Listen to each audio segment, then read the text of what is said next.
And welcome to Freedom Friday, guys. Got a quick video for you today. Really important video. It's still the first week of the new year.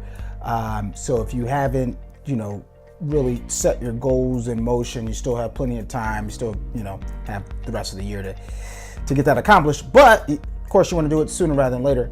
However, before you get started with that, that's the whole point of today's video, is to kind of help shape that, right? And this is for business owners, but it could also be used in your personal life as well.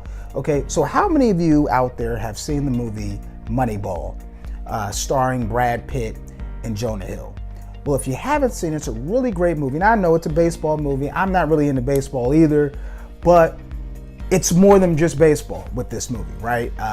First of all, the title of the movie is called Moneyball, so there's going to be some economics and some money and all that around it. But it's a really fascinating movie, fascinating story. It's based on a true story. So I'm going to give you the skinny, and then we'll kind of go into what you can do from there. All right. So the skinny of the movie is centered around a baseball team, the Oakland A's. It's a small market team.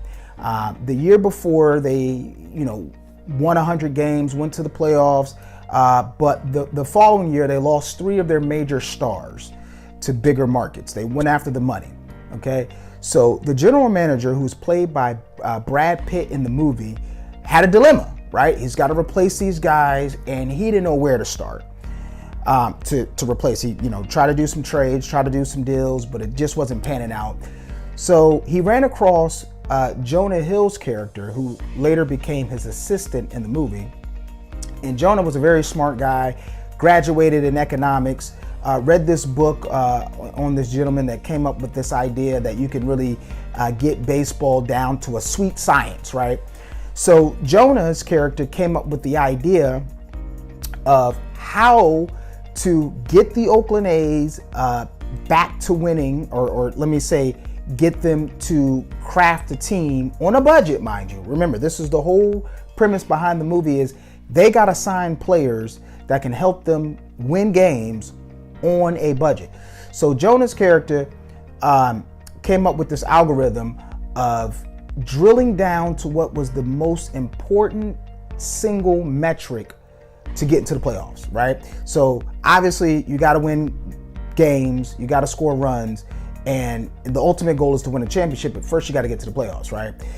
Just like on Sunday in the NFL, the playoffs are getting ready to start, and the only teams that have a chance at winning the trophy, winning the Super Bowl, are the teams that are in the playoffs. Everyone else, all the other teams, don't have a chance. So you got to get to the playoffs first. So that was the main thing with the movie Moneyball, was how do we get to the playoffs to win our ultimate goal, the championship, or the World Series.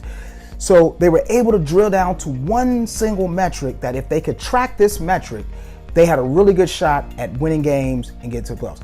And in the movie, the metric was on-base percentage.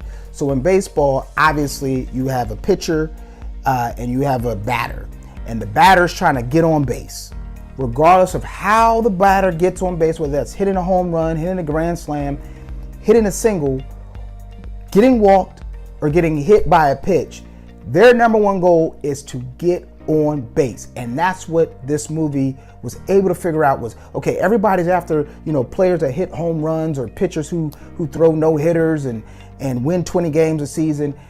They said, okay, enough with all of that, right? Get it down to one number. And it was the on-base percentage.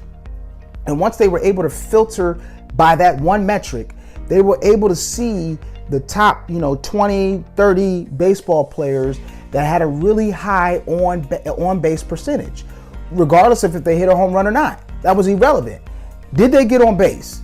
Yes, they did. Let's sign them. And once they figured out that, okay, everybody else was chasing home runs and chasing all these other stats that were on the surface, once they peeled back and realized that this metric was below the surface, they were able to get guys for cheap and build their team. Long story short, they were able to do this successfully. They went to the playoffs, they had a really good run, and they were able to use that one metric. So I say to you, what is your one metric in your business, right? Now, we're all chasing sales. We all know that sales is the lifeblood of any company. If Apple can't sell the iPhone or the iWatch or the iPad, they don't have a business. As big as they are, if they can't sell, they go out of business. So we all know sales is that thing, that the holy grail, if you will. But what is behind your sales metric? You have other data points that you're overlooking, that if you drill down, took all your data and just sat in a room and said, okay, what is that one thing that gets me to the $1 million sales mark? Once you find that one thing, put metrics around it, put data points around it so you can easily track it. If you don't know what you're looking for, obviously you can't track it. You're gonna miss your target because you're worried about this higher number when really you gotta drill down to this lower number and track it to the best of your ability, whether that's a daily track, weekly track, monthly, track that number. But you gotta get to it. So you gotta drill down and get to that number, and you have a number. Every business has a number. There's a metric, there's something that you must track. Okay, whether that's the number of calls that you have to, number of sales calls you have to do a day, or a number of meetings you have to do a day, or whoever you have to get in front of. But there's a number that you can track in your business. Only you know that though, because obviously you know your business better than anybody else. Or this could also work in your personal life. You know your personal life better than anybody else. So you have to really give this some real thought to find that one data point that you need to start tracking to blow your business up. And once you find it, I guarantee it, you're gonna track it. And once you track it, you're gonna blow your business up because now you have eyes on it and you can even coach other team members to look for this one thing and blow your business up. Hopefully this helps. Moneyball, if you haven't seen the movie, go check it out. It's a really good movie, really good movie. Thanks for watching.